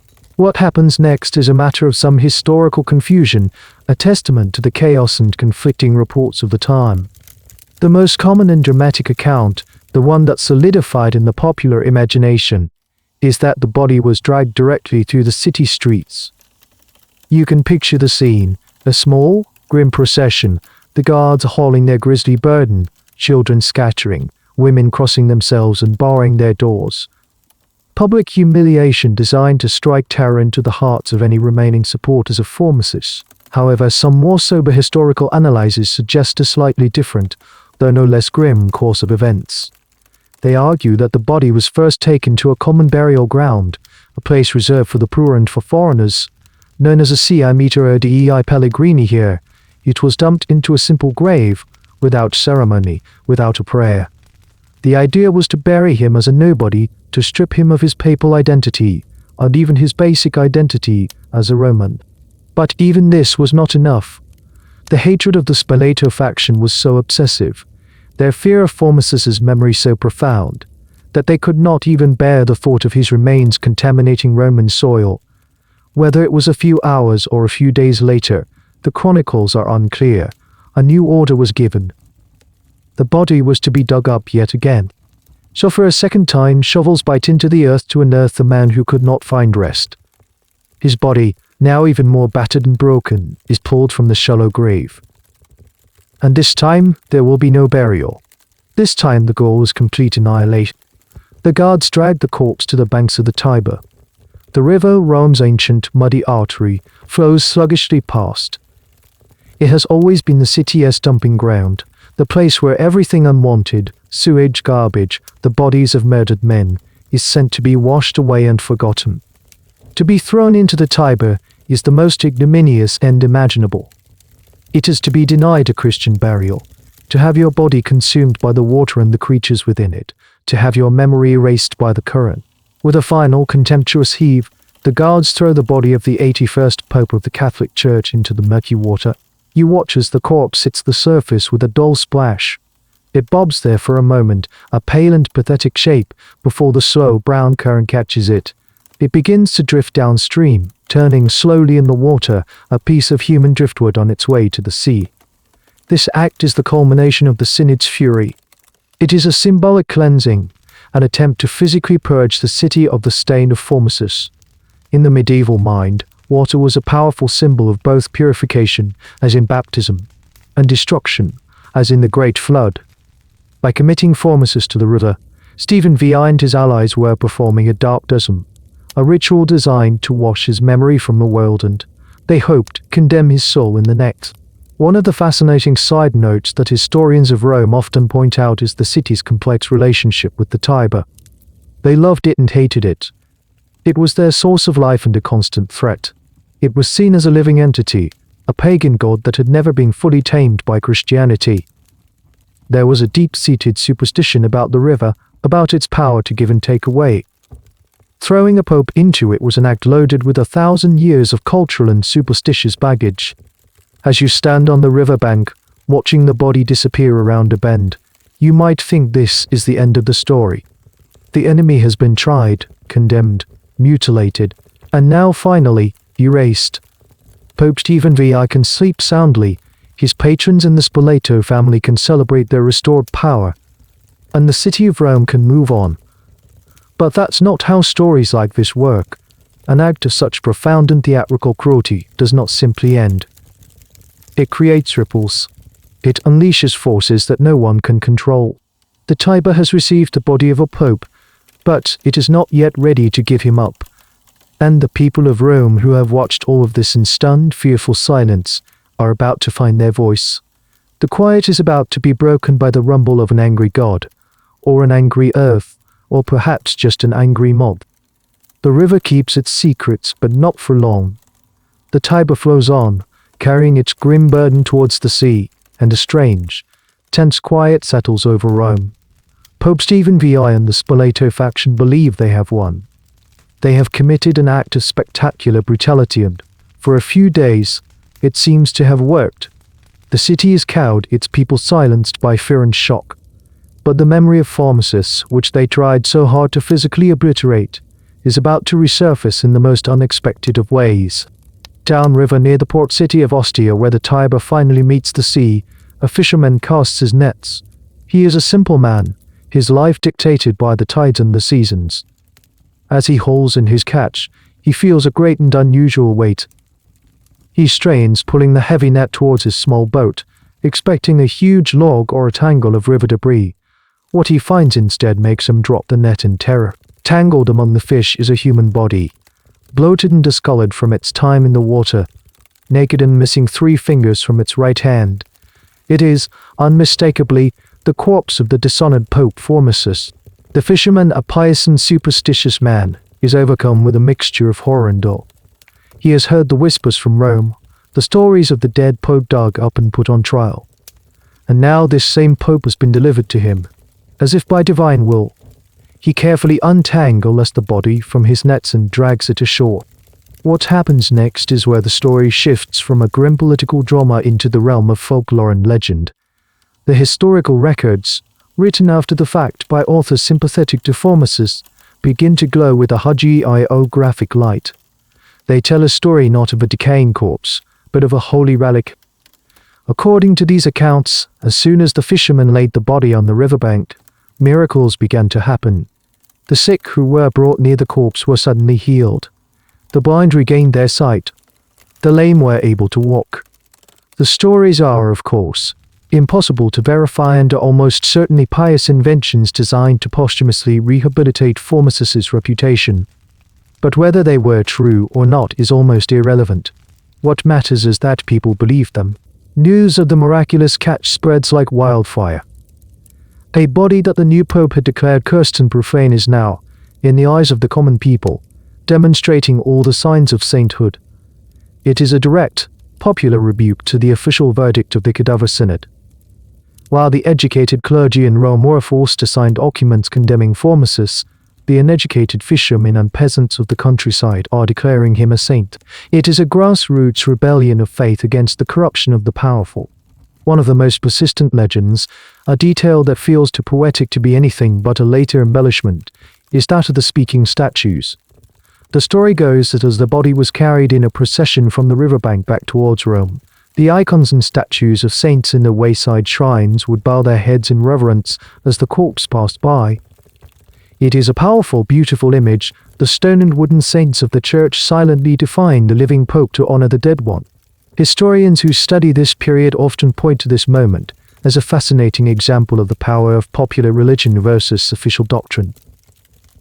The authorities in Rome had all the legal and theological power, but the common people had their own, more ancient system of belief, one rooted in miracles, relics, and the tangible signs of divine favor. Stephen VI could control the law, but he could not control a miracle. A group of monks, hearing the stories unlikely already sympathetic to Formosus, take possession of the body. They clean it, treat it with what reverence they can, and hide it away, protecting it from the fury of Pope Stephen. The corpse is now no longer just a body, it has become a symbol of resistance, a holy relic of the opposition. The man they tried to erase from history is now more powerful in death than he ever was in his final, embattled days of life. The currents of the Tiber have not washed him away. They have delivered him to his followers. And back in Rome, the city is a tinderbox of fear and resentment, just waiting for a spark. That spark is about to come not from the water, but from the earth itself. Before you hear it, you feel it. A low, deep shudder that seems to come from the very bones of the earth. It is not a violent, tearing motion, but a sickening, grinding vibration. It lasts only as thing in the ancient ruins falls silent. A dog barks, then whimpers, and then it is over. But in those few seconds, something has broken. A deep, groaning crack is heard from the direction of the Lateran Palace, followed by a rumbling crash that sounds like thunder, but a thunder that comes from the ground, not the sky. People rush out of their homes, their faces pale with an ancient primal fear. Earthquakes were not unknown in Rome. The city sits in a seismically active area, but they were always seen as omens, as signs of a profound celestial displeasure, and the timing of this one is, to put it mildly, impeccable. You follow the growing crowd as it moves, almost as a single organism towards the source of the sound. They are heading for the Basilica of St. John Lateran, the very church where, just days or weeks before, the monstrous trial of the dead Pope had taken place. The sight that greets you as you arrive is one of chaos and awe.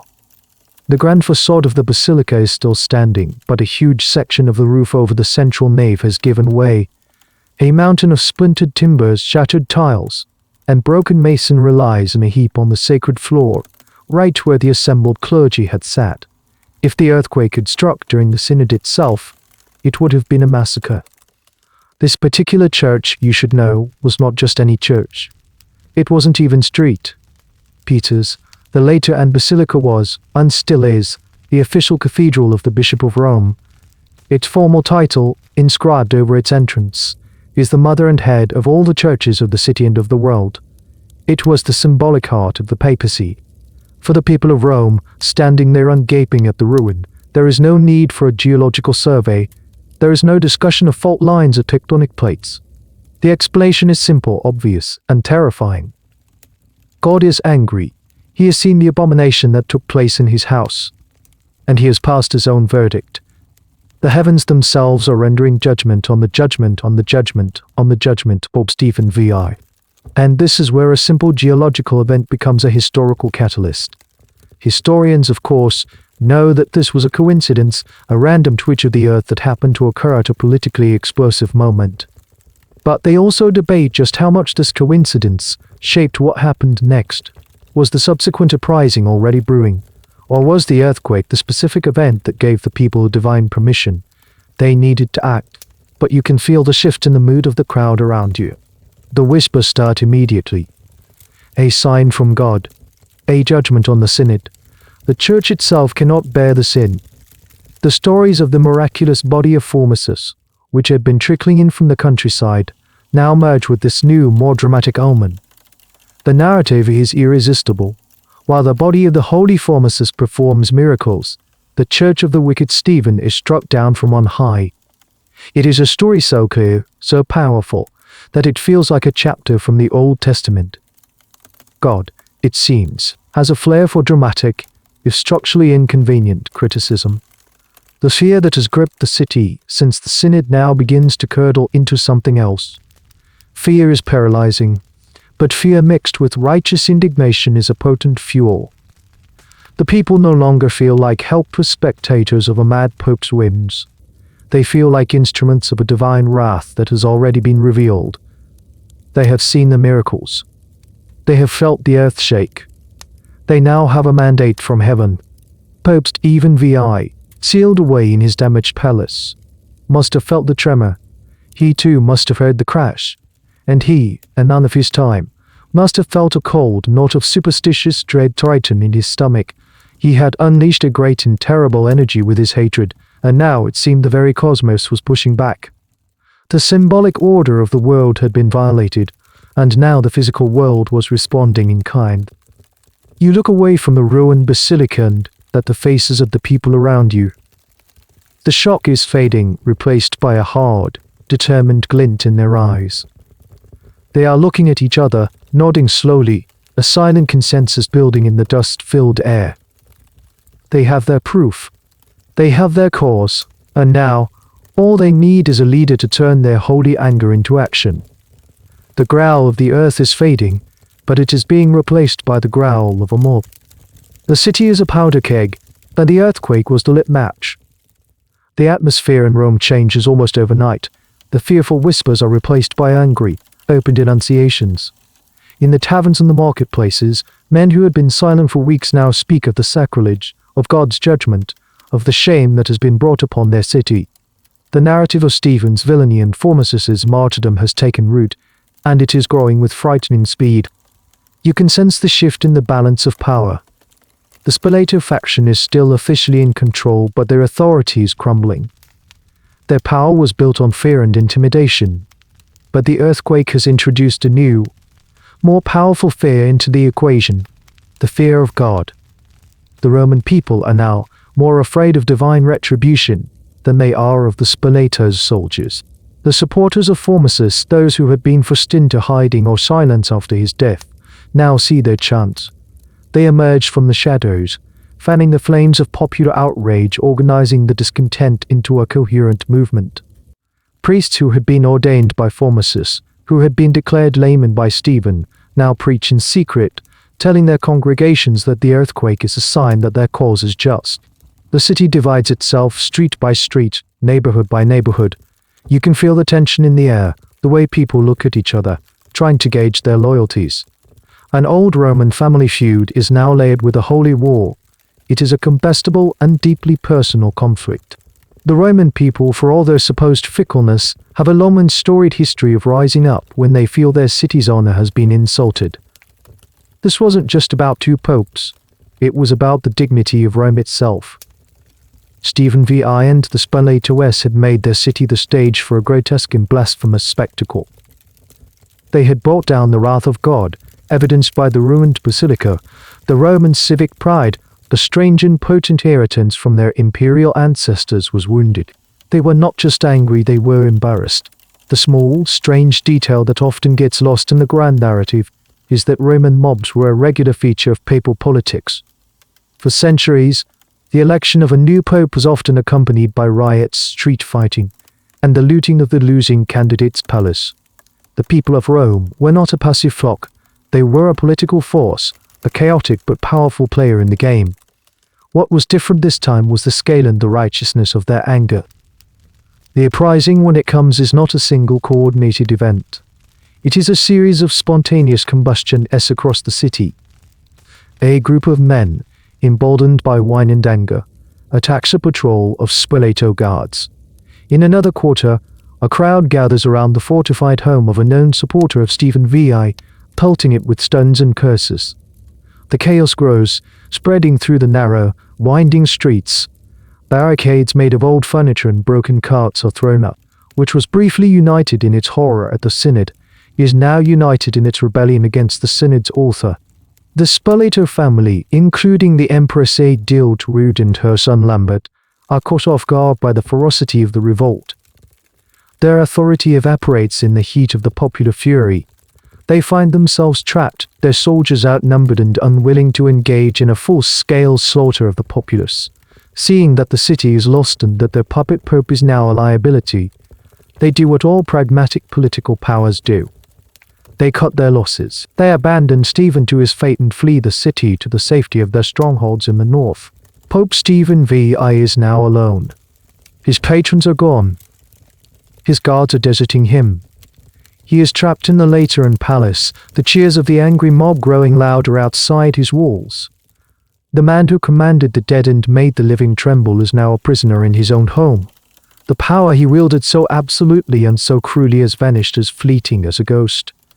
The wrath of the people, sanctified by the wrath of God, is at his door. The Pope Stephen VI comes not with a bang but with a whimper. The angry mob, which you now see has leaders and a degree of organization, storms the Lateran palace. There is very little resistance. The remaining guards, seeing the futility of their position, either flee or simply step aside, melting into the crowd. They are Romans after all, and their loyalty to a disgraced and abandoned pope is paper-thin. The crowd surges through the opulent halls, their torches casting a wild, dancing light on the tapestries and mosaics. They are not just a rabble, they have a purpose. They are looking for one man. They find him, not cowering in a secret passage, but sitting, perhaps in a state of shock, in one of the private papal apartments. He is no longer the fearsome, screaming prosecutor of the Synod. He is just a man, stripped of his power, his face pale with the knowledge of his doom. The mob seizes him. They rip the papal insignia from his robes, a symbolic DF rocking that mirrors the one he inflicted on the corpse of Formosus. The irony is almost perfect. He is now the one being judged and stripped of his authority. He is dragged from the palace and paraded through the very streets where he had, just weeks before, paraded the dead body of his enemy. The jeers and curses of the crowd are a chaotic echo of the silence that had greeted his grim procession. He is now the spectacle, the object of public scorn and hatred. His captors do not kill him immediately. That would be too quick to merciful. They throw him into a dungeon. Rome, with its abundance of ancient, forgotten underground structures, has no shortage of dark, damp places to lock a man away. You can imagine the scene, the heavy stone door grinding shut, plunging him into a near-total darkness, the sound of the mob's receding cheers the last thing he hears of the world. He is left to languish. For how long, the chronicles do not agree. It could have been days, it could have been weeks. In the darkness, alone with his thoughts, what did he contemplate? Did he feel remorse for what he had done, or did he see himself as a martyr, a man who did his duty to his patrons, only to be betrayed by them under fickle populace? Did he still believe his cause was just, that Formosus was a villain who deserved his fate? We can never know. This is another of those moments where history falls silent, leaving us only to speculate on the inner world of a fallen tyrant. One of the interesting points of debate among historians is who, exactly, was behind his eventual death. Was it the spontaneous act of a still enraged mob? Or was it a more calculated political assassination, ordered by the leaders of the resurgent Formosan faction who now controlled the city? An execution by mob is messy and unpredictable. A quiet, private murder is much cleaner. The latter seems more likely. One day a group of men enters his cell. They are not a random assortment of angry citizens. They have a specific purpose. There is no trial, no public spectacle. That, they seem to have decided, is not their way. His end is squalid and ignominious. He is strangled to death. The method is significant. It is a quiet, hands-on form of killing. It avoids the shedding of blood, which in the strange calculus of medieval sin was sometimes seen as less of a crime, especially when the victim was a cleric. He is simply extinguished. The man who unleashed a storm of theatrical fury upon Rome dies in silence and darkness, his own final cries heard by no one but his killers. His papacy, which began in a whirlwind of vengeful energy, lasts less than a year. His body is unceremoniously buried, and the city of Rome breathes a collective sigh of relief. The madness, it seems, is over. The immediate author of the Cadaver Synod is dead. But the chaos he unleashed is not so easily contained. The papacy is now vacant. The city is controlled by a vengeful faction, and the mutilated body of Pope Formosus is still out there, hidden away waiting for its final act. The death of Stephen VI is not an ending. It is merely the closing of a particularly ugly chapter. The story of the corpse is not yet complete. With Stephen VI gone, the pendulum of power in Rome swings violently back in the other direction. The Formosan faction, the very people who have been hiding in fear for months, are now in complete control of the city. Their first order of business is naturally to undo the immense damage, both spiritual and political, wrought by the Cadaver Synod. The revolving door of the papacy starts to spin again at a dizzying speed. A man named Romanus is elected pope. He is a supporter of Formosus, and he immediately gets to work. His most significant act is to formally declare all the acts and decrees of Pope Stephen VI to be null and void. It's a neat, if slightly absurd, piece of legal retaliation. Stephen had erased Formosus, so now Romanus erases Stephen. The problem, of course, is that this creates a kind of legal black hole. If Stephen was never a legitimate pope, then what does that make Romanus, who was elected to succeed him? The canon lawyers of the time must have had splitting headaches. But before Romanus can do much more, he is deposed and possibly murdered after a reign of just 4 months. The chaos in Rome is not over. It's just being run by a different group of people. He is succeeded by another pro-Formosus figure, Pope Theodorii. Theodore's time on the papal throne is even shorter. He reigns for a mere 20 days, but in those 20 days, he accomplishes the 2 most important symbolic acts of the Restoration. First, he convenes his own synod. It is a much less dramatic affair than Stephen's. There are no corpses on trial. Instead, the bishops and clergy who were forced to participate in the Cadaver Synod are gathered once again in the later-end basilica, likely in a section of the church that was not covered in rubble. Here, Theodore formally annuls the proceedings of the Cadaver Synod, declaring them to be wicked, blasphemous, and invalid. He welcomes back into the clergy all the priests and bishops who had been ordained by Formosus and then deposed by Stephen. He orders the official records of the Cadaver Synod to be burned, a symbolic attempt to wipe the shameful event from the memory of the Church. This, of course, was a futile gesture. Several copies of the proceedings survived, which is the only reason we know so much about what actually happened. It's a classic lesson of history. You can burn the document, but you can't burn the memory. Historians still debate the true nature of Theodore's Synod. Was it a genuine act of reconciliation, an attempt to heal the deep wounds in the Roman Church, or was it simply a victor's justice, a chance for the Formosan faction to humiliate the memory of their enemies, just as they themselves had been humiliated? The truth, as always, is probably somewhere in the middle. It was a necessary act of political cleansing, but it was undoubtedly satisfying for the winners. One of the more curious details of this reversal is what it meant for the law. For a few brief months, the Cadaver Synod was the law of the land. Its verdict was official doctrine. Theodore's Synod reversed it completely. This back and forth, this now you're a pope, now you're not, created a state of legal and theological chaos that would plague the papacy for decades. It raised a terrifying question. If a pope's decrees can be overturned by his successor, then what is the foundation of papal authority? Is there any continuity, any stability? The Cadaver Synod, in its madness, had accidentally kicked one of the central pillars of the medieval church, and the crack would take a very long time to repair. Theodore's first act was legal and symbolic. His second act would be physical and deeply emotional. The law had been corrected. The memory of Stephen had been condemned, but there was still the matter of the body. The mutilated corpse of Formosus, which had been rescued from the Tiber and hidden away by loyal monks, was still waiting. It was time to bring him home. The stage is now set for the final act in the long, strange journey of Formosus's body. Pope Theodore II, having legally and theologically rehabilitated his predecessor's memory, now orchestrates a scene of profound and solemn redemption. The body that was thrown into the river as profane refuse is to be brought back to the heart of Christendom and honored as a true and legitimate pope. The monks who had been safeguarding the corpse are instructed to bring it forth. You can imagine their relief and vindication. They had performed a dangerous act of piety, hiding the body from Stephen's regime, and now their faith in Formosus has been publicly validated. A grand procession is organized.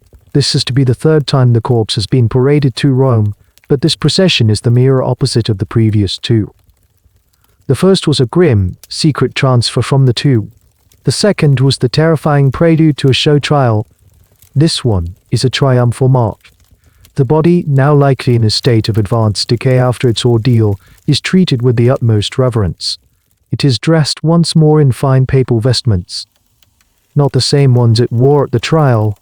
Those have been symbolically destroyed, but a fresh set, rich with gold and silk. It is placed on a gilded bier, carried on the shoulders of high-ranking clerics. The procession wins its way through the streets of Rome towards St. Peter's Basilica. This time the people of Rome do not hide in their homes. They line the streets, not with jeers, but with prayers. They hold candles and sing hymns. The story of the miracles has done its work. In the popular imagination, Formosus is no longer just a pope. He is a martyr, a saint who was persecuted by a wicked tyrant and vindicated by God. The procession feels less like a funeral and more like the triumphant return of a fallen hero. The historical accounts of this event, written by those in the pro-Formosus camp, are filled with flowery, almost ecstatic language. One chronicler, Liutprand of Cremona, writing a few decades later, describes the scene with dramatic flair. He claims that as the body was carried back into St. Peter's Basilica, the statues of the saints in the church, which had remained silent during his trial, miraculously cried out, "You were worthy of the apostolic see, Pope Formosus. You were worthy." It is, of course, almost certainly a pious fabrication, a piece of propaganda designed to cement the idea of Formosus's sainthood. Historians dismiss the idea of talking statues, but they acknowledge the power of the story. It reveals how desperately the new regime wanted to create a narrative of divine intervention, to erase the memory of the blasphemous synod with a new memory of a miraculous restoration. The procession enters the vast, ancient basilica. The body is carried to the papal crypt, back to the very place from which it had been so violently ripped months before. The sarcophagus has been prepared, cleaned, and reconsecrated. With solemn prayers and clouds of incense, the body of Formosus is laid back into place. This time, you feel a sense of finality, a sense of peace. The man who had been buried, exhumed, dressed, tried, convicted, mutilated, stripped, thrown in a river, fished out, hidden away, and venerated is finally, truly, at rest. His long, posthumous ordeal is over. One of the quieter, more poignant questions that hangs over this final scene is the state of the body itself. After months of abuse, it must have been a truly horrific sight. The careful dressing in papal robes was not just an act of honor, it was a practical necessity, a way to conceal the terrible reality of the decay and mutilation. It was a way to restore dignity to something that had been utterly stripped of it. And so, the lid closes on the tomb, and on this central chapter of our story. The corpse has found its final resting place. But the ghost of the Cadaver Synod has not yet been laid to rest. The chaos it unleashed upon the papacy is a poison that will continue to work its way through the veins of Rome for years to come. The body is buried, but the consequences are just beginning to sprout. You might think that sealing the tomb would seal the story.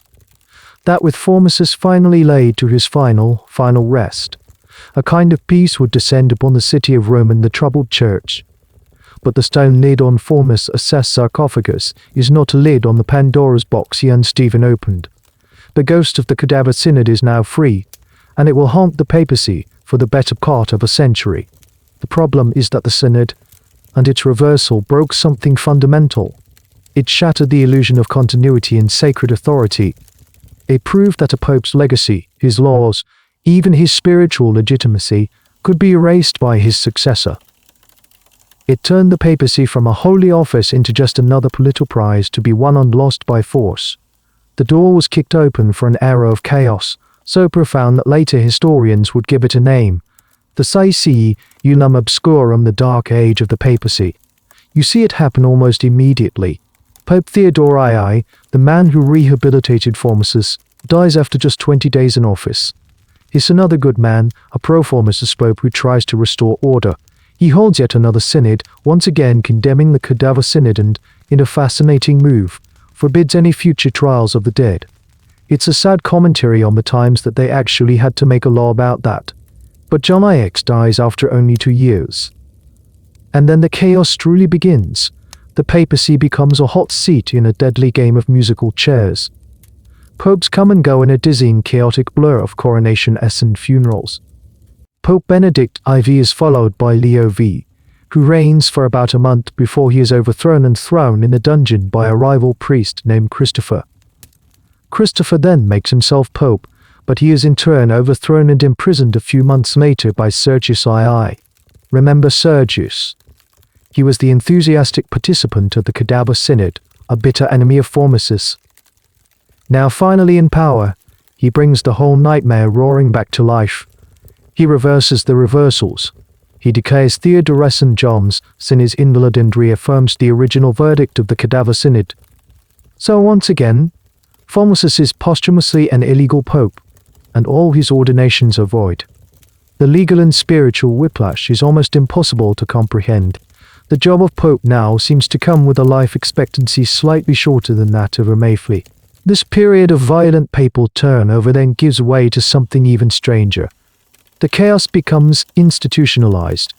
With the German emperors distracted, the papacy falls completely under the control of a single, powerful Roman aristocratic family, the Theophilus ETI. For the next 60 years, the popes are chosen not by the clergy or the people, but by this one clan, led by the powerful nobleman Theophylact, his formidable wife Theodora, and their even more formidable daughter. This is the era that earned the nickname the Rule of the Harlots. And here's the weird, scandalous fact of the day. According to the most colorful chronicler of the period, the popes were the lovers, sons, and even grandsons of Theodora and Maros IA.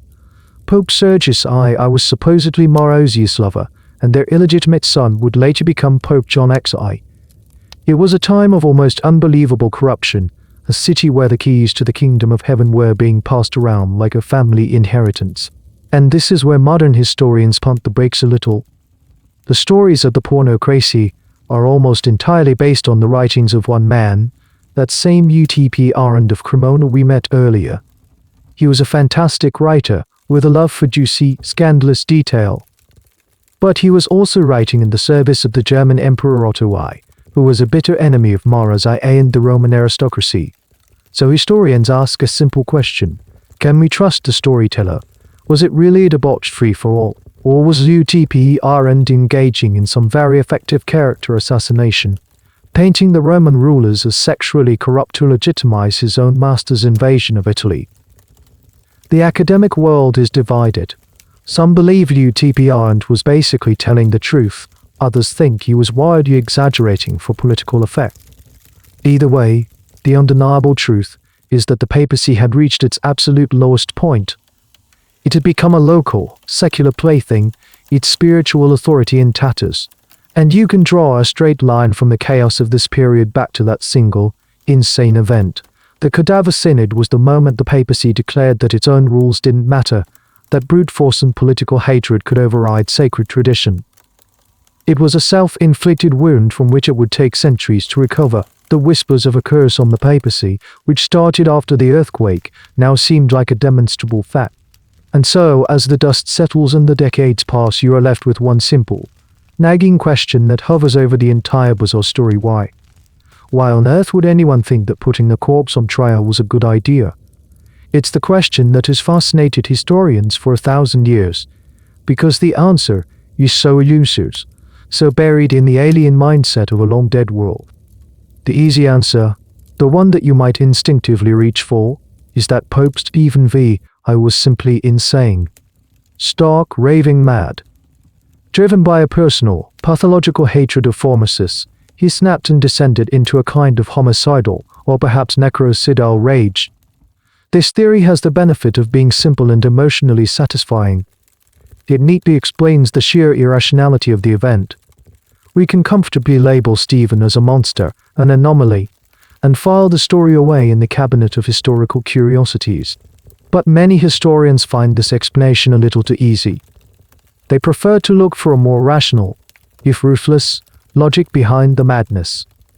This is the second major theory, that Stephen was not a madman but a pawn. A weak, insecure pope, he was completely under the thumb of the vengeful Spoleto family, particularly the formidable Empress Giltrude. In this view, the Cadaver Synod was not his idea at all. It was a piece of calculated political lateness, and Stephen was merely the terrified master of ceremonies. The goal, in this interpretation, was purely politicized.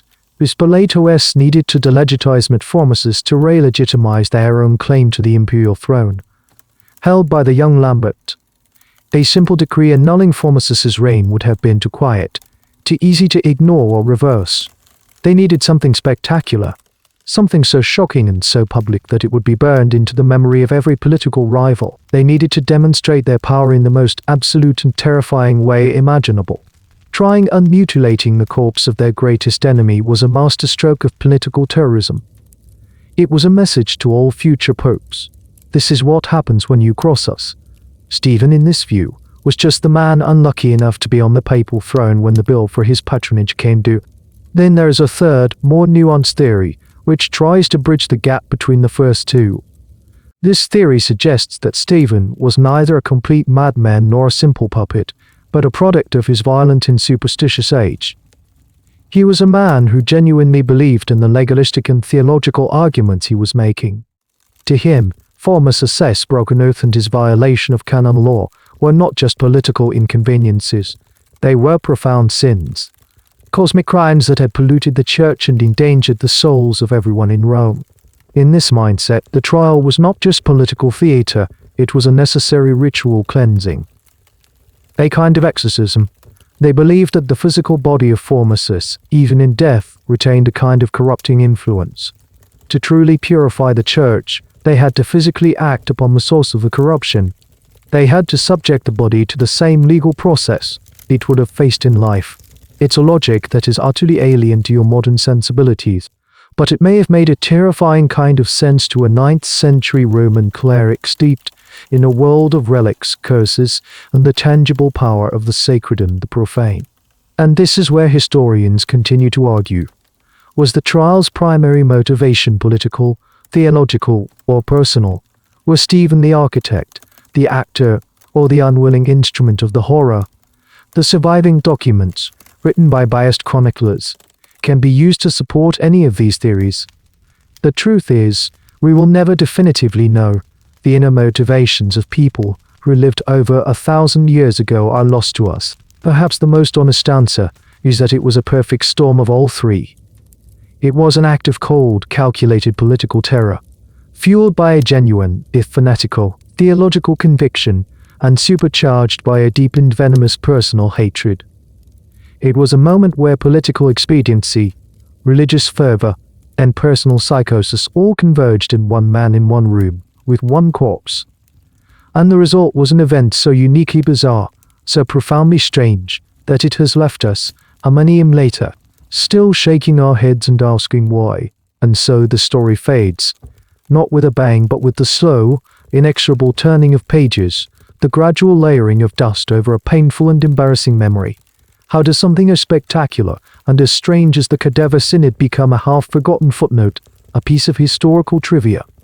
The Church, you see, has a long memory, but it also has a powerful instinct for self-preservation. And the Cadaver Synod was a memory it desperately wanted to forget.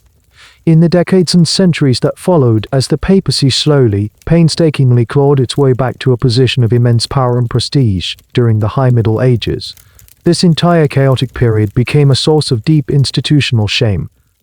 It was the family skeleton, the crazy uncle in the attic that no one wanted to talk about. Official church historians would either skip over the late 9th and early 10th centuries with a few vague, dismissive sentences, or they would frame the entire event as the work of a few bad, secular men, the wicked Spoleto family, who had temporarily hijacked the Holy Office. It was explained away as an anomaly, a brief, mad fever that had afflicted Rome, rather than a symptom of a deeper sickness within the church itself. The story was never completely erased. It was too bizarre to memorable. It was kept alive by chroniclers who loved a good, gory story, and by anti-papal writers during the Reformation, who seized upon it as the ultimate proof of the papacy's corruption. But for the most part, it was quietly filed away. You can almost feel the story itself growing tired, sinking back into the earth like the body of Formosus.